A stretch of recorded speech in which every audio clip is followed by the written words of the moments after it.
it's crazy. If you lose a pet, people will say, well, go on Nextdoor, go on Facebook, all that. There's 20 things that people will tell you to do.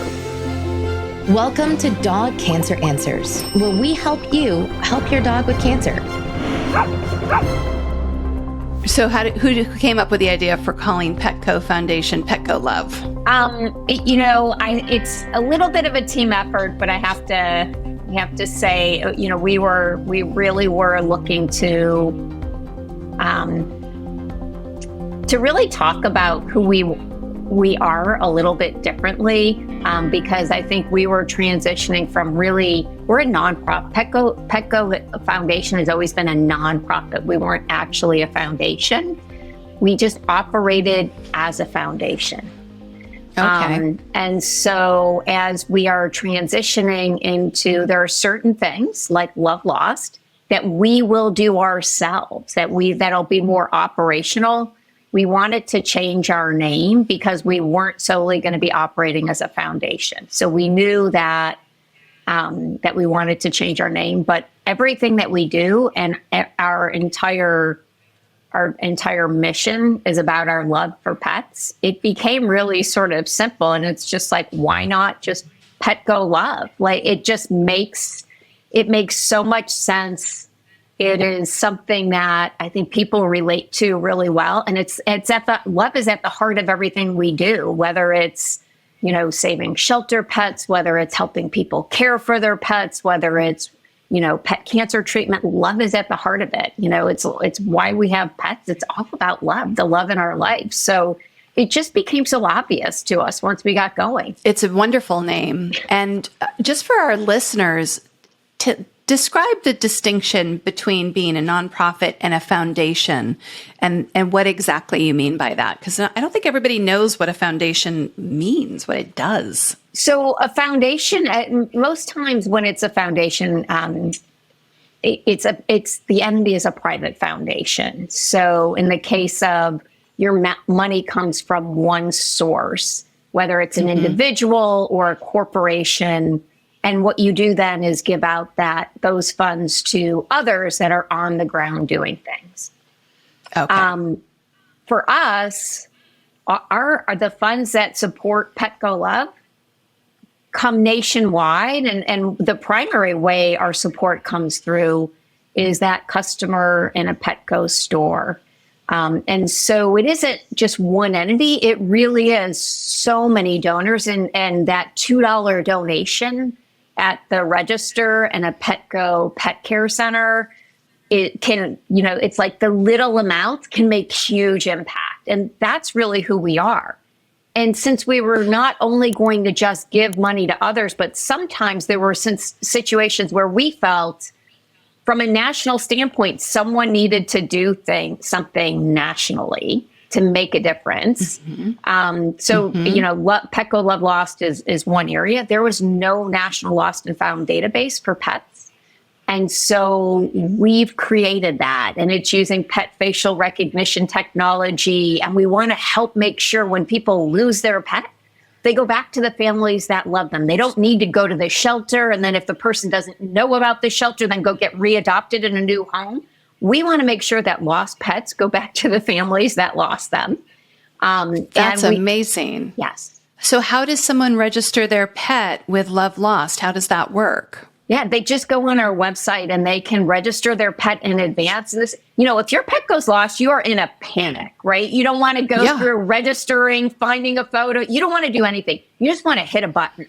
So we always tell people, do it in advance. Register your pet. And then if your pet goes lost, you just sign in and hit, I lost my pet. It goes there. It goes on our system. And, when it'll be a real game changer is when we really do have ubiquitous use. Like everyone is just funneling any lost or any found pet. And it enables people to chat to one another in the system. So you found a pet and you may want to make sure the person that said they lost it is really the person. May want to ask some questions before you share your personal contact. You can do that all within our system. And so that's our goal. Right now, it's crazy. If you lose a pet, people will say, well, go on Nextdoor, go on Facebook, put flyers on, go make sure your microchip is registered, all that. There's 20 things that people will tell you to do. We want just there to be one central location, and we think we can revolutionize this and make sure lost pets find their way back home. So we're in the very beginning, but it's really an important priority for us. That's incredible. So that is an example of the kind of thing that Petco Love is doing as an organization that's directly serving animal lovers all across. I assume this is all everywhere Petco is, which is in the U.S. right now. Although a lot of our partners. We've had a lot of Canada animal shelters. One of the things our system does is we're coordinating with the shelters. So all the pets that are coming into shelters are loading up into our system too. So you may not have to go visit 6 shelters in your area. If there's pets in the shelter, you can figure out like, oh, my pet's over in this shelter and I can go get it. And so our goal is to have all the shelters on, all people using it. It's that direct to consumer solution to help animals. And we think there's probably opportunities going forward where we can make a national impact in that way too. It certainly seems like it. So that initiative is called Love Lost. Mm-hmm. What are some of the other things that you're doing at Petco Love? I know that, of course, our listeners are going to want to hear about your cancer initiatives for dogs. Is there anything else that you want to mention before we get into that topic? Yeah, this is something also near and dear to my heart. We did a national initiative to make available 1 million free pet vaccines for parvo and distemper for dogs and for panleukopenia for cats. Because those are diseases that are highly preventable. And believe it or not all pets are vaccinated. And pets can die, from those diseases, or the fact that pet parents just can't afford treatment for those diseases. Mm-hmm. We've gotten about 900,000 plus vaccines out there so far. And we survey, these are sort of mass clinics that are really targeted to areas where people may not be vaccinating their pets. And when we surveyed people attending those clinics, about half of them said that their pet had never been vaccinated. We know we are making a tremendous difference by stopping, these very highly preventable yet deadly diseases. So that is something we'll look at about whether we continue that going forward, because we believe it's made such a tremendous impact. Is that still going on? If somebody wants to vaccinate their animal, can they go to their local Petco, or how does that work? So that'll be just, if we have a freevaccines.org, or you can go to the Petco Love website, and there'll be Petco Love Care. There's a tab for care. And if you click that on, it'll show you whether there is an organization that is offering that in your area. And again, we're still trying to get mass national reach. But we're really doing it through our partners that are holding mass vaccine clinics. And that's how we can do the most. Oh, I see. Okay. That makes sense. Yeah. Yeah. They have the facilities and the infrastructure to get jabs in forearms. Get them quickly. Wherever the vaccine. Yeah. There was one clinic, they did over 1,000 vaccines in one day, which is just incredible, right? So super happy about that, because there's sometimes those diseases can be also very costly to treat. And the best thing to do is stop them from ever happening. Absolutely. Absolutely.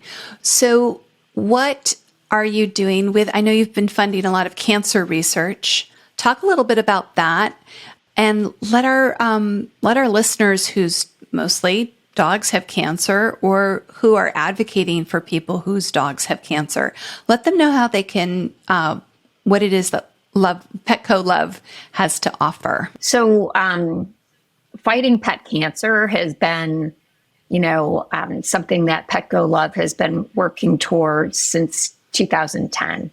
And mainly, this is investing in others that are on the ground, whether it's research or treating. So we've invested $18 million in fighting pet cancer, because pet cancer really is the number one disease, disease-related killer of our pets.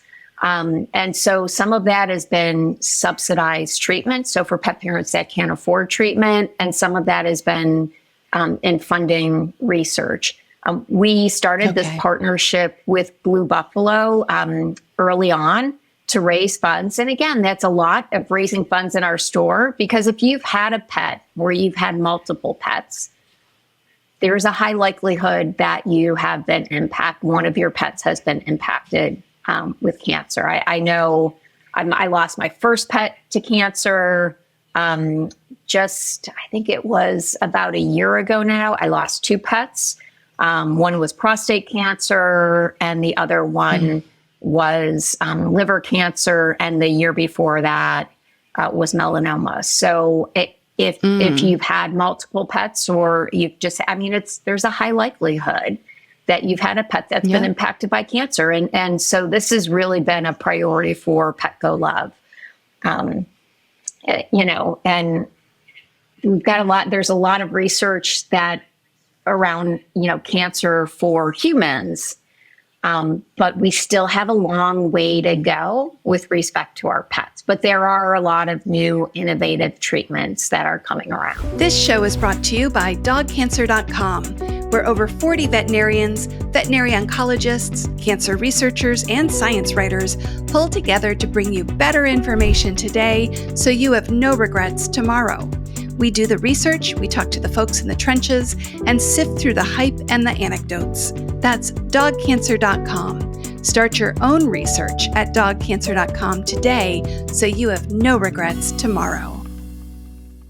So what kinds of research have you funded in the past or are you currently funding that you're really excited about? Yeah, so where can I start? We started early on funding research with Morris Animal Foundation, and Morris has worked a lot with osteosarcoma and continues to do so. And so we've continued to fund that research.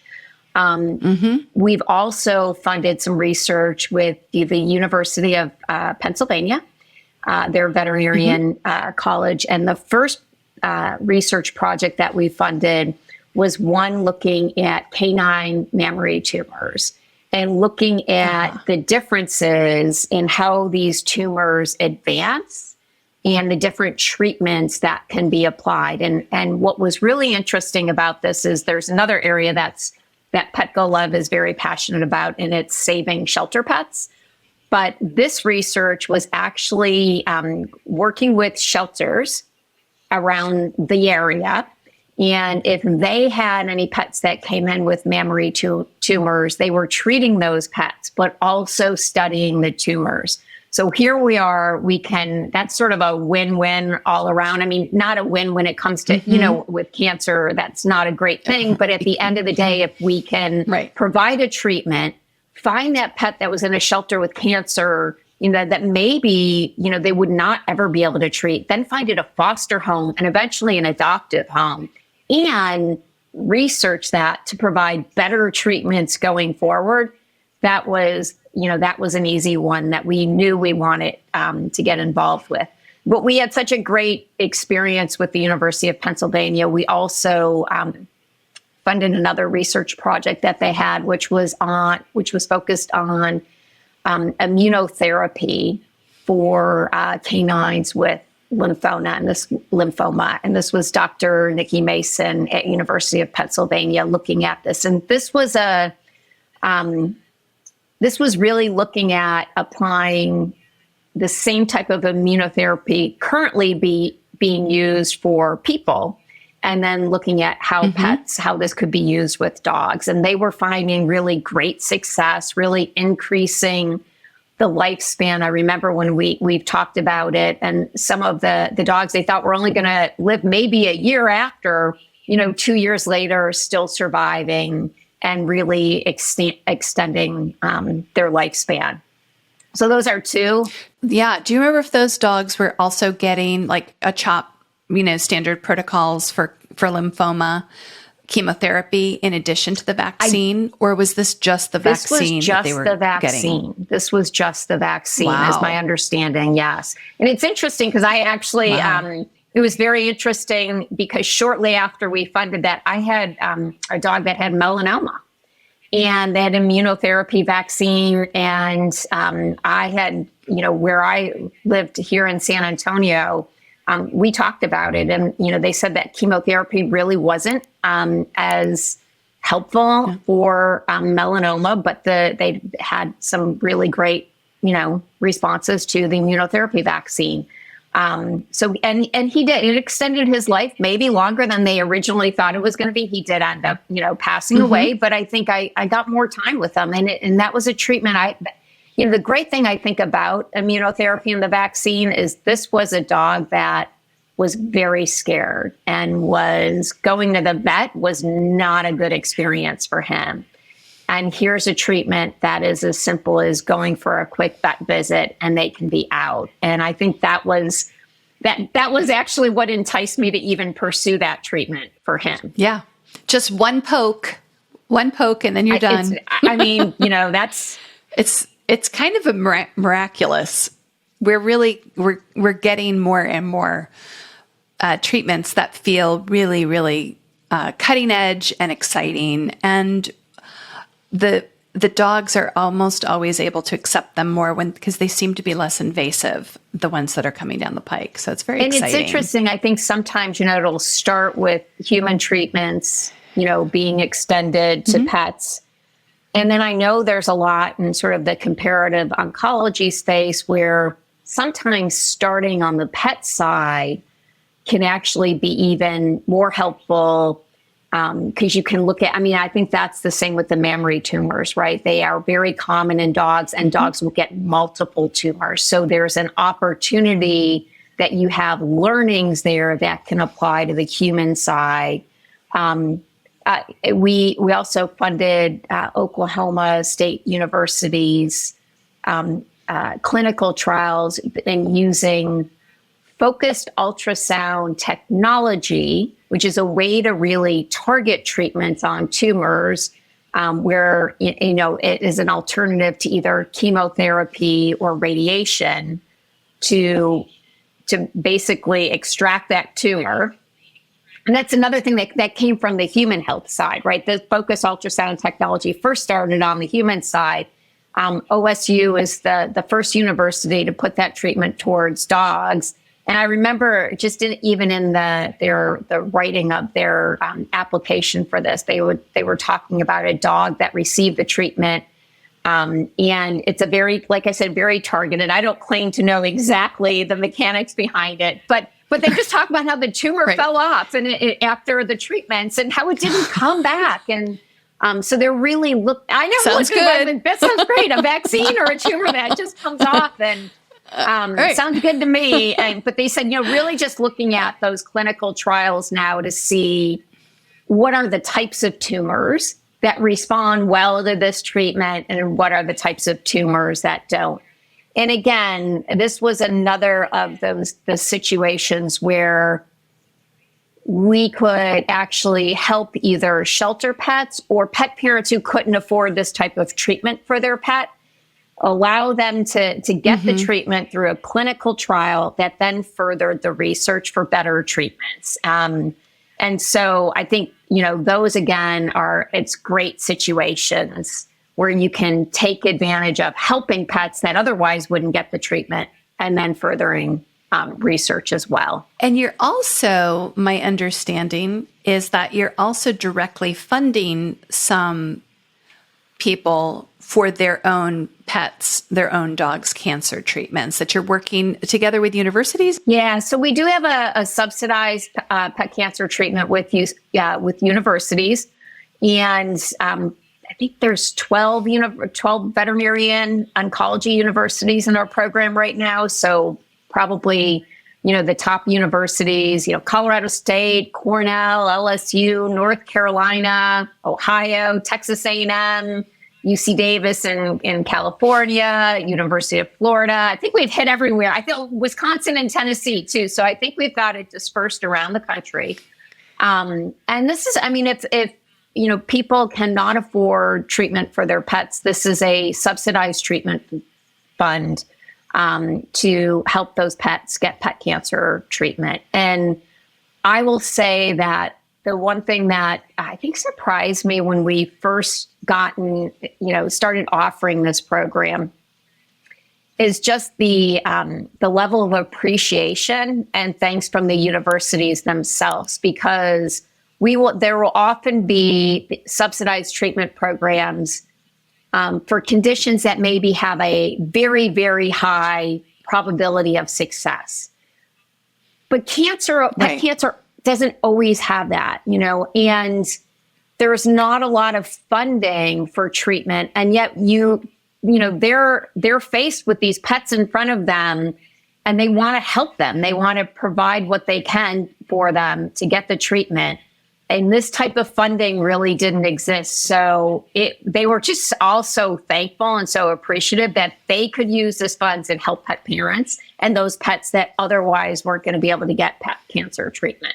So Petco Love gives a funding source directly to these universities that they can give out at their discretion. Is that the idea? And what we've really done is allowed each university to really set the criteria, because it will be different for each university. So for instance, Colorado State really wanted to use this fund to further research and treatment. So they really wanted their fund to be used for clinical trials. And because of that, some of the costs per animal may be higher. Another university could just say, we want it for this specific reason. And so we allowed each university to set their criteria. They know, I think, what the pet parents that are coming to them are being faced with. And we want to put them in the position of making the best decisions that they feel are necessary for their clientele. That's wonderful. So if one of our listeners is near a big university, one of the ones that you mentioned, and we'll put links to all of this in our show notes so they can find them easily. So do they ask the university about the availability of funds for their specific pet's Yes, they cancer? would go directly to the university and see what the criteria is there. And we do have a couple of funds that are separate from the university. Mosby Foundation, Face Foundation in California. There's another organization called the Pet Fund. And they also will fund pet cancer treatment, and they'll establish their own criteria as well. So there's alternatives in case, so Petco, the universities aren't near you. Right. But all of those entities are being funded by Petco Love to make sure that people have the funds they need for their pet's cancer. And each one of them sets their own criteria. That's really, really powerful. And I have to tell you, when I think I can't remember the numbers for each, but just, I look at how many pets would not have been able to receive treatment at all, but for these funds. And it just makes you feel wonderful that you can help, because it's devastating when a pet parent gets a diagnosis of cancer for their pet, to further that, to say, I just can't afford treatment. And, we realize that we know we're not hitting every pet out there that has cancer. But, doing what we can and continuing that support for some of those pets to get the treatment really just makes all the difference. So I have a question for you. How does an attorney who used to work for Capital One get into dog-related nonprofit work? Yeah, it doesn't really seem like the typical path. It's even crazier if you understand that I actually grew up in a family that we didn't have a lot of pets, and I have wonderful parents, but they weren't really pet lovers. And so it really was when I had my first job as a lawyer that I got my first dog, and that I really just experienced that unconditional love that a pet brings into your life. And he did pass away from cancer, and it was when he passed away that I was I started looking into getting another pet. And that's when I discovered the number of pets that were available for adoption in shelters. So I adopted 2 dogs, and then all of a sudden became the volunteer arm of that nonprofit in a different state. Like they weren't even I was in Virginia, they were in New York State. And I all of a sudden became goodness. we're now in Virginia, and I was their volunteer arm. And it spiraled from that. I after, you just start learning more. And I said, wow, I always knew that I wanted to do something in my life towards public service. And just experiencing the love that pets bring in our life, and then knowing the fact that so many of them needed us to make a difference, and that I could put my business and my legal background for use to help more animals. So I just did. I just applied for, ran a shelter for 7 years too. I ran a shelter at a time when they were euthanizing a lot of animals, and just really came in and put some good business practices together and changed things. And we were saving animals within a year. And then just kept doing that and became an example for others, because I started at a time where 60% of the animals in shelters were being euthanized. It's not so much anymore. We're still euthanizing pets though in shelters, but I think it's a lot better now. And I hope I had a small part in bringing, that change about in other organizations too. So I think it's just a perfect opportunity for me, where I am here at Petco Love to help others and to then even go beyond. So we need to help shelter pets, but we also need to help pet parents and pets that are in homes where people can't afford their care for pets too. So we're, that access to care and the vaccine campaign and pet cancer treatment, all those things flow from that. So amazing. Thank you so much for your service to our animals. Anybody listening knows how important it is that people like you with smarts and skills are involved, because that's how we all, the love that we all share is best supported with intelligent decision making on all levels. So how lucky we all are to have someone like you behind the scenes. I encourage, and if anyone's ever thinking about switching careers, I will say my first nonprofit job running that shelter was the hardest job ever.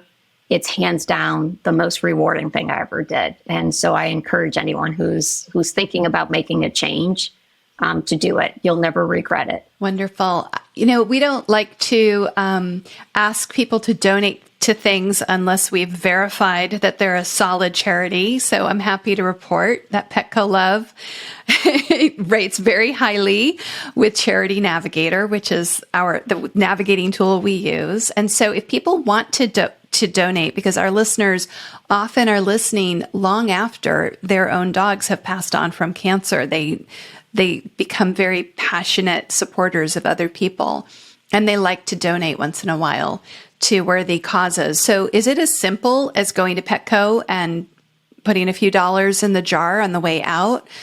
If they're shopping online, is there a way to donate online? Like how can people give you funds so you can disperse them in these worthy ways? If you're shopping at Petco, you can donate directly right in a Petco store. If you're shopping online, there's actually the ability to donate online as well. And you can always just go to our website too at petcolove.org too. So, we try to make it as easy as possible. Well, thank you so much for joining us today, Susanne. It's been such a pleasure to talk to you. Thank you for having me. It's wonderful sharing, and thank you for what you're doing, and spreading all of the different work that's being done to help dogs with cancer. Hoping for a regular dose of hope along with the latest information on dog cancer? Subscribe to our email newsletter, Dog Cancer News, at dogcancernews.com.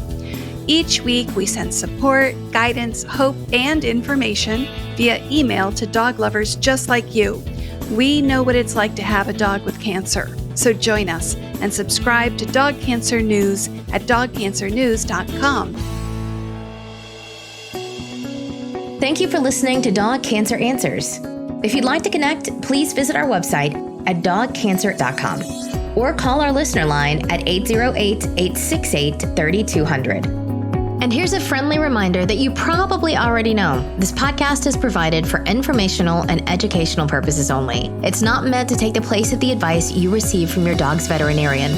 Only veterinarians who examine your dog can give you veterinary advice or diagnose your dog's medical condition. Your reliance on the information you hear on this podcast is solely at your own risk. If your dog has a specific health problem, contact your veterinarian. Also, please keep in mind that veterinary information can change rapidly. Therefore, some information may be out of date. Dog Cancer Answers is a presentation of Maui Media in association with Dog Podcast Network.